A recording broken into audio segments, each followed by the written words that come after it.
The Institute for Lifelong Learning and Leadership, the mission is we activate the soul's mission to open the heart of the world. And that has a tremendous amount of passion for me because for many years I could not understand, feel, witness, experience the heart of the world because I was still at a place that I could not either understand or accept or stand for the soul in which I carried being born into this incarnation. And so if you are a person that you are feeling disconnected, if you are making statements about the condition of the world, I would invite you to become more proactive and ask, what is the disconnection within you?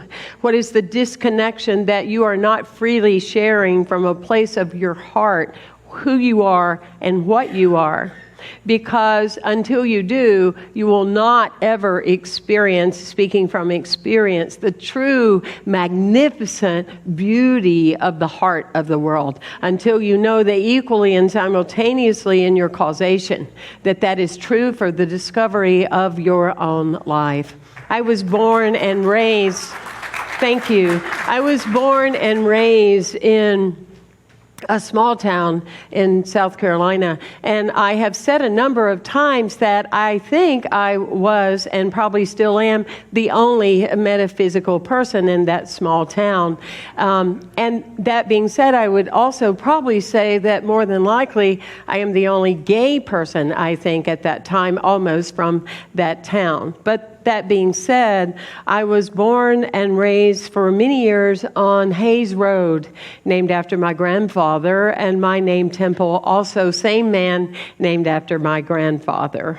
And I used to sit in the room many a night with many bottles of wine and question the path of my soul, and wonder why it had to be so obvious that I had carried and chosen a name that was named after a person whom I loved, but did not have permission to fully love me because he was dedicated to the ministry and the lineage of the ministers that we had in my family that were the deep-rooted Southern Baptist belief system that taught from the very beginning that you are an original sin, that you are missing the mark, that you are falling short. They did not really favor dancing and being out loud and being obvious and being an energetic presence. So are you seeing where we're going already?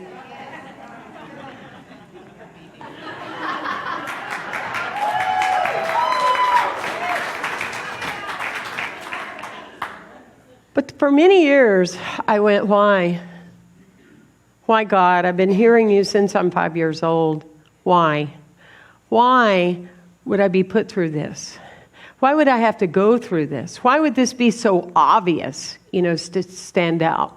And after years of not wanting to be here, not feeling safe, not feeling accepted, and on one level, really wanting to die, almost drinking myself to death on a number of occasions, I came to realize that the story needed to be told from a different set of eyes.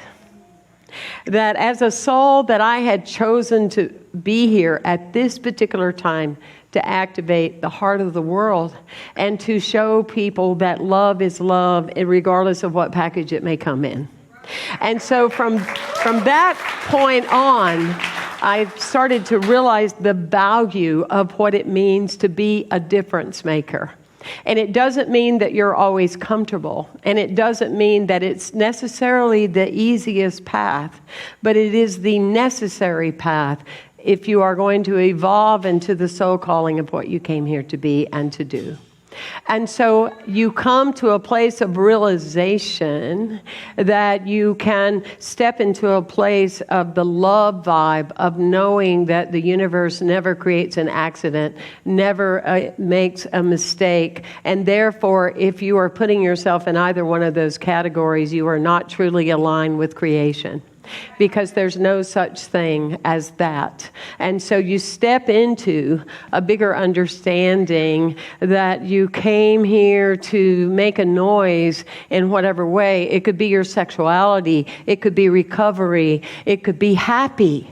I mean, that's kind of a new thing now, living out loud and being happy. Like so many days of the week, you can free yourself from attachment of how you think you want it to be.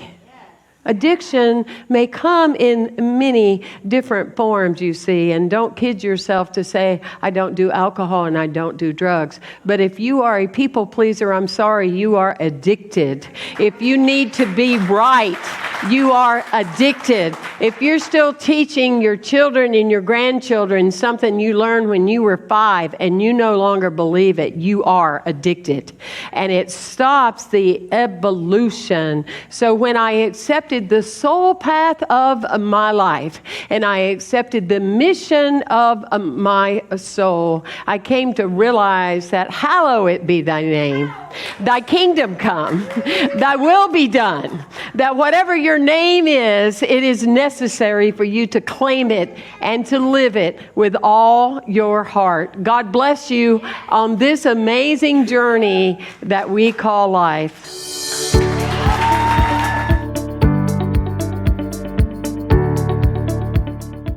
Going to the coffee shop per week per family is at least $72 to $85 a week.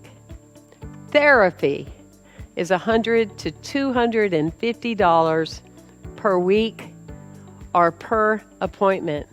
Dinner out is $65 to $110, and that doesn't even include the alcohol.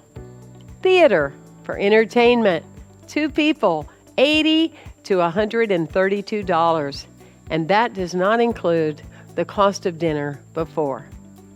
First Unity, a place, a beacon, a lighthouse, the heart of this city and the heart of this nation and of this country and of this world, teaching people to awaken and live their empowered and amazing selves. First Unity, that gives you food, spiritual food, that can transform you from the place you are to the place you long to be.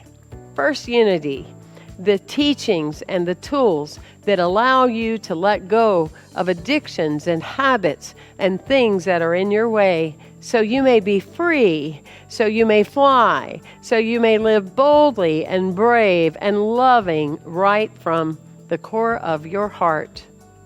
What is the value that you place upon such a place?